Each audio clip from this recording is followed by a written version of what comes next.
Week 6, Coleman's 2016 Certified SBA 7A Loan Closer Training with Professor Extraordinaire Lance Sexton. Lance, welcome. It's great to be here today, Bob. I just want to tease you. It's 71 degrees here today. Oh, let me see here. I think I can beat you. I think we can beat you here with that. You beat me. We're at 61. All right. Hot off the press.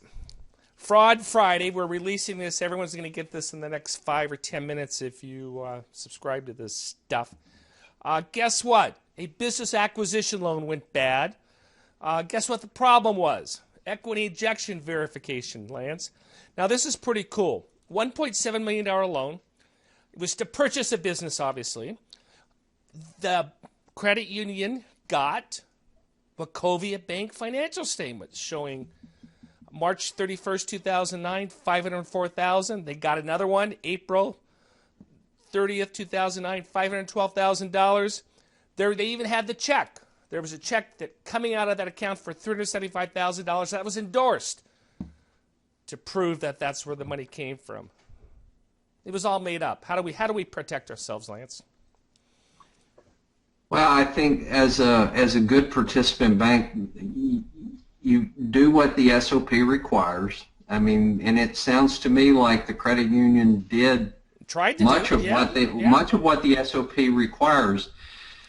I think that getting the statements to prove the money was there, but also making sure to verify the source of that equity injection when it occurs. Well, that was seems our perp borrowed someone's social security number, made up all the tax returns. So he gave the tax returns showing that they were making money and went into the account. I suspect there may have been an issue with the 4506 then. Now I'm speculating, but obviously it is strange to me, the 4506T, the transcripts. There should have been an issue there. Yeah. If he borrowed someone's social security number, especially if he didn't borrow their name. Now, you should have been caught at that point. I think the thing that needs to be emphasized, and a lot of SBA lenders will let the borrower fill out the 1919 without having any discussion about what they're signing. And Bob, when I do an SBA loan, I like to be with the borrower as they complete the 1919 and explain to them exactly what they're signing. And I had a discussion of equity injection with a borrower recently, and I said, look, this is a hot button item for the SBA. There can't be any gray areas in your equity injection. There needs to be money in an account. That money needs to be paid as an equity injection on this small business loan, and it can't come. You can't borrow it from your dad with this side note that says you're going to have to repay it. And I think and the SOP doesn't demand this, but perhaps as a best practice, I want to have an escrow agent. I want to have an attorney handling the money and doing the transaction. Bob, I just closed a business acquisition loan with a sizable equity injection, and instead of closing it at the bank, I did close it with a title company who has an attorney who has experience closing SBA loans. So my proof of equity injection was proof of the wire transfer coming in and what account it came from, a copy of the HUD statement showing it actually being injected, and then a statement of verification that I had the borrower sign. And also to put this into context, when you encounter these type of frauds, it's not one item. There's a lot of issues happening. And it sounds to me on this one, Bob, that there were many issues that may or may not have, in the process of putting this SBA loan together, it sounds like there should have been some issue with the 4506. Oh, absolutely. And the feds went after this guy. He diverted, of the $1.7 million, he diverted $26,000 to buy a house. They didn't like that. And finally he committed bankruptcy fraud by not disclosing everything. So there's Now, Bob, from the description you gave, and I look forward to reading the Fraud Friday and getting more detail, but from the description you gave me, it sounds like the credit union may have done most of what they need to do. I didn't hear about what they did to actually verify the equity injection itself, but it sounds to me like they did get proof that it existed. And it was an early defaulted loan, but SBA paid off the guarantee of $1.5 million. So it passed, passed the test out of Herndon. Bob, it's important what I mentioned earlier when the borrower's filling out the 1919. I think it's good to have a discussion with the borrower. This is a federal government loan. Everything has to be perfectly above board. There are things you could do on a regular commercial loan that you cannot do on an SBA loan. And when they signed the 1919, they're verifying a number of things. So, I mean, there just needs to be a discussion. I'm not saying that regular commercial loans necessarily have fraud, but there are things you can do on an equity injection with a regular commercial loan that you cannot do. And actually, now this is really getting into the weeds. If you want to read the penalties for lying on that form 1919, 1920, the penalties are diminished if you're a non-bank lender than if you are a federally regulated bank. So, but now we're really getting into the weed stuff. So I guess the takeaway, if you're going to commit fraud, do it with a non-bank lender, not with the bank. Okay. Well, and certainly the thing that this definitely elevates, Bob, is the extreme importance when there is a required equity injection to verify that it exists and to verify and provide supporting documentation to show that it actually took place. To make sure you get paid on the guarantee. Now, if the borrower did some things behind the scenes, they're going to go after the borrower. Yeah, and if the bank failed, they're going to go after the bankers. I mean, no, absolutely, you're absolutely correct. Okay, let's go to the poll questions, Mr. Sexton. Number 1, a lease agreement for the SBA borrower has no term requirement. We need it at least be 5 years. Term of the lease has to be equal to the term of the SBA loan. We don't need no stinking lease. Well, I know it's not number 4, but certainly, the thing I've noticed in underwriting SBA loans, Bob, the answer, and of course 80% of them absolutely got it correct. The term, now when I say term, it could be, let's say you have a 10-year loan and you have a 3-year lease with 3 2-year extensions. That's okay. Yeah, Joseph, go back to the results. The person who answered term of the lease has to be at least 5 years, that could be correct. That'd be correct if there are options. So that don't what feel has so to bad. happen is the initial term of the lease plus options to renew need to be equal to the term of the loan. How often are you required to take a junior RRE? What is that? What is RRE? Residential real estate. Oh, another acronym. I have to put that on my iPhone and memorize it. On an SBA loan. Well, and I asked this question, Bob, because it's, I find myself always explaining to a spouse why, good luck you've got Susan Smith who's borrowing for her small business, and her husband Tom is like, why do we have to give a second mortgage on our house, and what does this mean, and can we never sell our house? But it seems like almost every SBA loan I have has a junior mortgage on residential real estate. And there's no right answer. I mean, it's your experience. Yeah, it looks like everybody experiences it quite frequently. How often after submitting the 4506T, we discussed that earlier, to the IRS, is the request rejected? Now, why are you asking us that? This is a fun question, Bob, because I sent in a 4506T. Here's something I'm going to recommend. As an SBA lender, populate the 4506T information and just give the borrower's signature. I did a 4506T the other day for an LLC, Bob, and the managing member wrote as their title president. Oh, okay. Come on. Guess what? Yeah, IRS I know. rejected it. Yeah, I know. And here's another issue that I ran into recently, Bob. Of course, we just went from 2015 to 2016, and in January somebody did a 4506D, and they put, the date is 1/10/15, and they realized they made a mistake, and they marked it out and put 16 and initialed it. IRS rejected that one too. So your 4506Ts need to be clean. The titles need to be correct according to the type of tax return filed. We could digress on that topic, but I choose not to. Bob, you should have seen me. My face was redder than it already is when they rejected the one on the LLC where the borrower had simply put down president. I'm like, what does that matter? On your delegated loans, PLP Express, you reconcile the tax transcripts with the actual tax return, the tax transcripts coming from the feds. Select one before you close. We'll do it with the first disbursement. We don't need no stinking reconciliation. Well, I think the purpose of this question is number 3 is absolutely not correct. Really?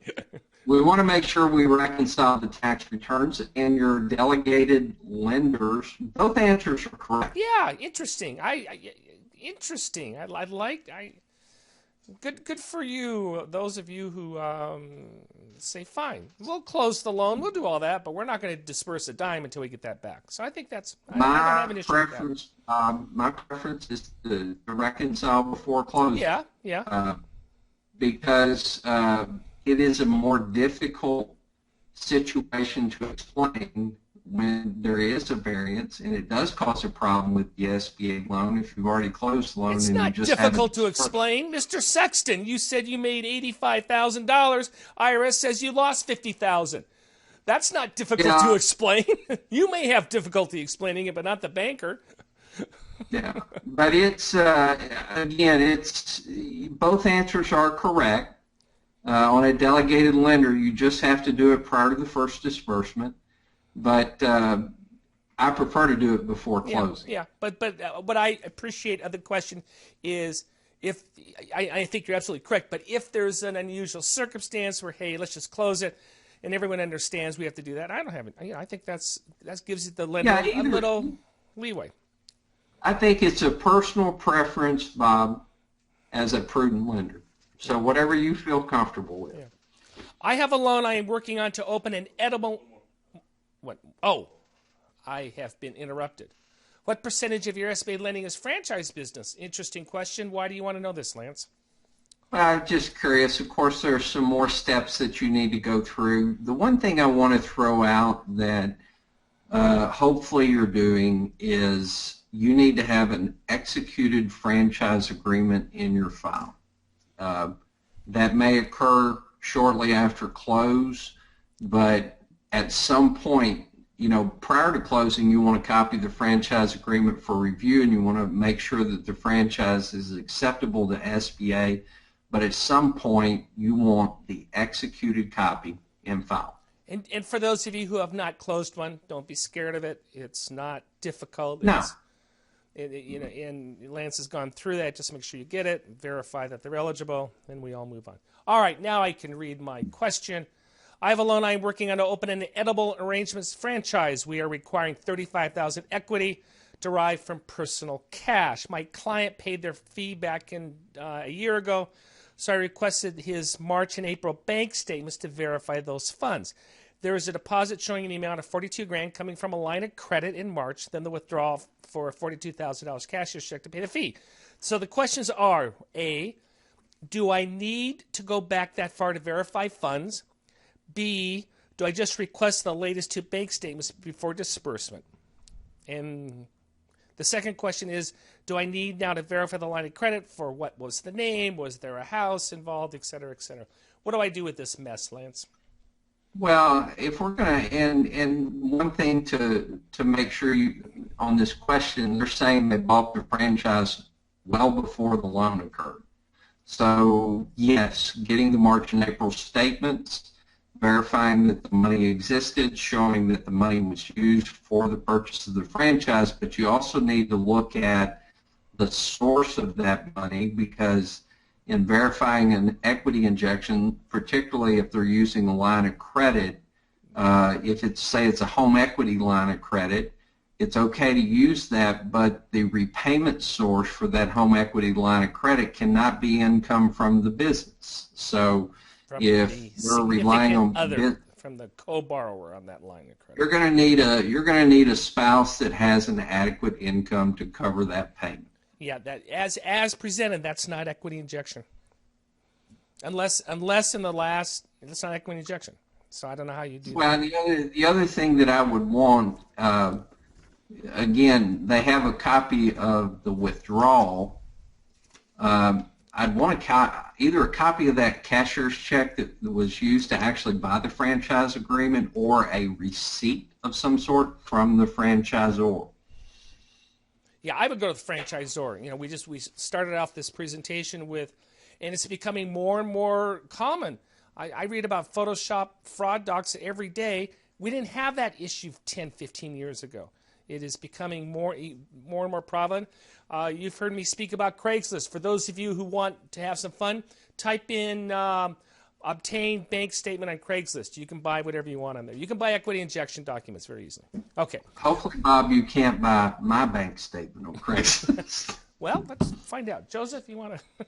I bet I can. I bet I can. Follow-up question. I apologize. The questions keep popping in my head. No issue. The fact that this happened almost a year ago, is there a time limit? Also, the particular loan is for $142,000.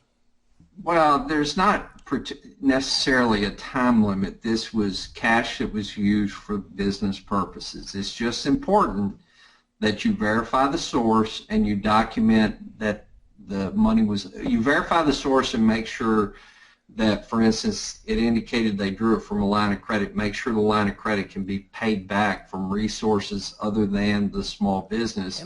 And secondly, just verifying that the money was actually spent on that franchise agreement with a receipt, a cashier's check made out to the franchisor, or something to prove that it was actually done. Lance, you obviously have an individual wanting to keep their files appropriate and clean.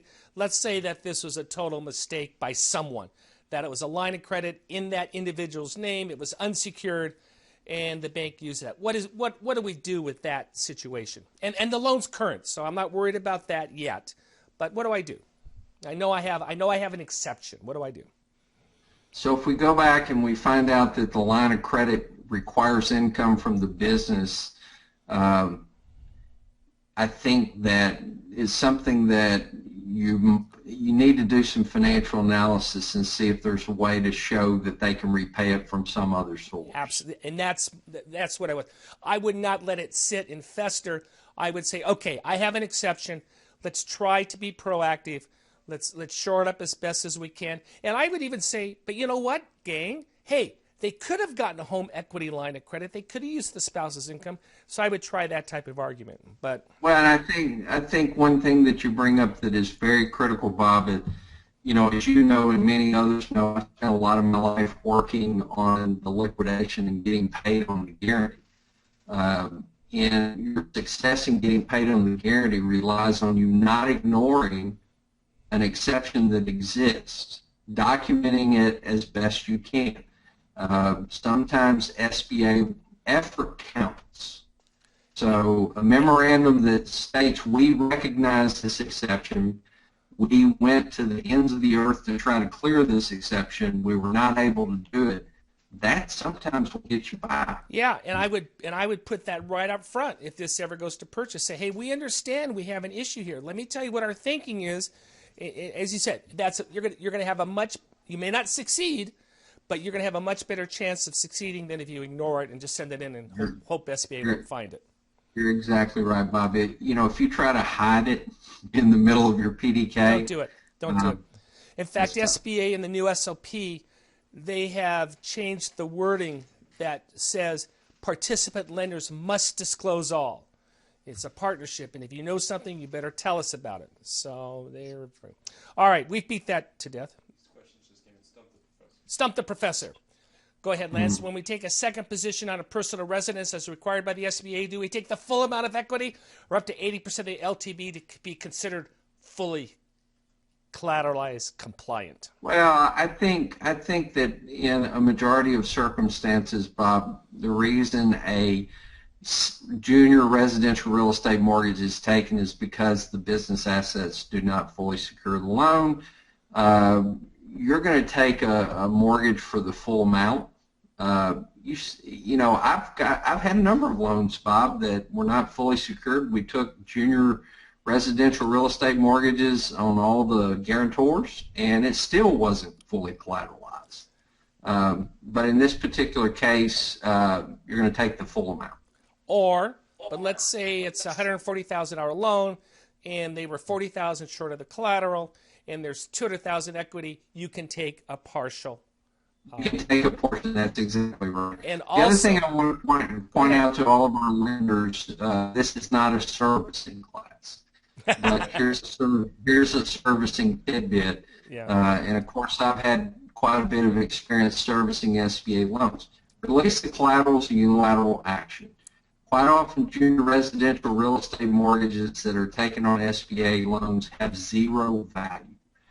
At some point in the life of the loan, if there is an event that occurs that might require release of that junior residential real estate mortgage, it's simple to do it by this unilateral action and document it as long as you can show you take 85% of the value of the house, reduce the first or second mortgage, and if there's nothing there, you can release it. And there's nothing wrong, Lance, with sitting down with the borrower and say, hey, tell you what, I'll give you a letter, I'll give you a side letter saying if you make payments on time for 18 months, I'll release it because I have a unilateral action, and I know 18 months down the line, if they're current, I'm going to release it. How do you feel about that? I think you can do that. I don't like to put a time limit on it, Bob, because Fair enough. I want to take, if I look at a borrower 18 months down the road, the business performance is strong, I'll probably release The reason why I say 18 months is because of early default. Then I know I don't like to paint myself. I don't like to paint myself in the corner on that action. Fair enough. But it is in your toolkit. I'm not saying you should do it every time, but if push comes to shove, say, guys, I have the right to do this. It's under prudent servicing, and if it's something you would do on a non-SBA similar size commercial loan, you can do it on the SBA loan. Do you know why the SBA requires the transcripts are required to be verified before the SBA approve the loan, i.e., I assume Sacramento? But if the loan is processed under delegated authority, transcripts can be verified just prior to final disbursement. To me, it seems strange because we are a PLP lender. Guess what? Well, it is strange. That's my answer. Yeah, Bob, I agree with you. I think it probably should be the same on both. But it's a philosophical thing, Bob. I just wrote up a PLP fact sheet for all the lenders in our bank, and a PLP loan should be a better quality SBA loan.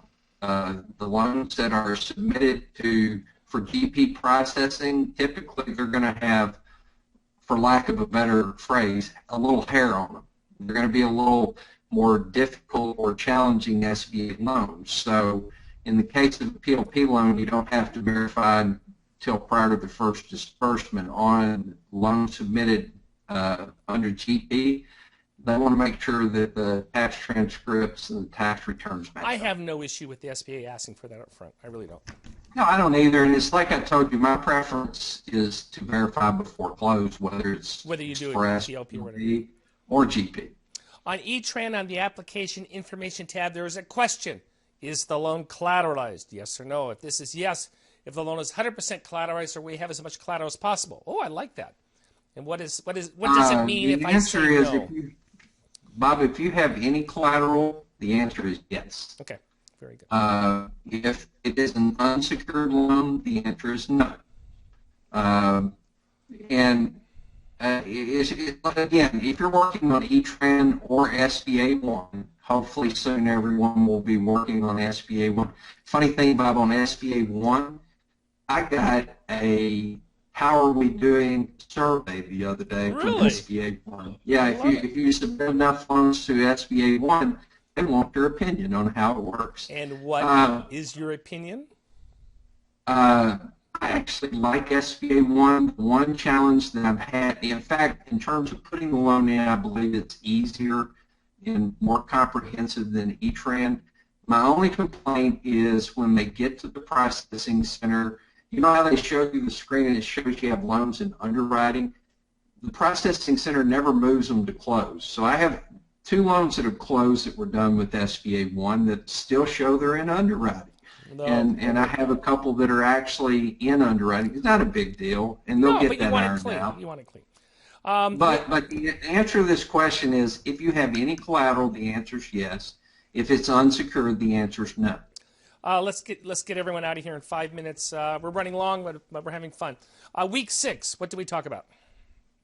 Week 6, we covered the 4506T probably, and I think it's a critically important part of the closing and underwriting and closing process. We talked about assignment of leases, landlord waivers, citizenship issues, dealing with franchises and affiliation, and I'm going to be honest with you, it's always important, and I'm working with my LSSs in the bank to make sure you take that authorization out, and every insurance requirement that's on it, you need proof that it's there.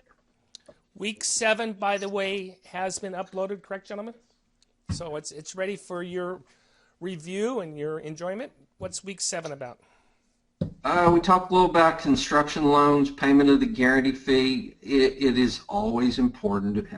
I know this sounds redundant simple. It's not. Pay the guarantee fee on time, please. Yeah, because guess what? It's a common exception, so it's not being redundant. Well, and here's another thing I want to throw out there for the closers. When the guarantee fee is paid, take a screenshot or print out that pay.gov receipt, scan it, stick it in your electronic file, put a hard copy in your copy file, but you need proof. And it seems crazy. SBA has proof. The loan would cancel if you didn't pay it. But if you have a purchase package 5 years later, they're going to ask you for proof that the guarantee was paid. So put a screenshot of that pay.gov receipt in your electronic or hard copy SBA file. We talk about refinancing. I think refinancing, Bob, is a hidden gem in the SBA program that gives every SBA lender an opportunity to pursue a lot of business. We've discussed the advent of all these online lenders and small businesses taking advantage of that. There are a lot of opportunities there to refinance it and help the small business out and put a good SBA loan on the books. We talk about use of proceeds. Making sure I dealt with that today on an SBA loan, Bob. One of my use of proceeds was not, I've got the authorization. One of my use of proceeds was going to be significantly different, and I sent in a loan authorization request to change that before I closed the loan. It's very important that the use of proceeds on your authorization matches up with the disbursements on your SBA loan. And it's also critically important, the fun thing about the 1050 normally doesn't actually have any disbursements on it. For instance, the business acquisition loan that I had, I've got the executed 1050 and I slapped the HUD on the back, and I'm good. So use proceeds and proving that it was used properly is very important, and talked about working capital loans. And my comment is, it's a consistent comment. You're the expert on when it comes on allowable refinancing documents. Don't be bullied. Don't let people say they can waive it. You are the final call if this is acceptable. All right. Absolutely. Shout out to Alexandra, Antonio, both Bens, Bridget, Dean, both Deans, Diane, Gail, Dylan. I don't know why we have you at 98%. Shout out to you.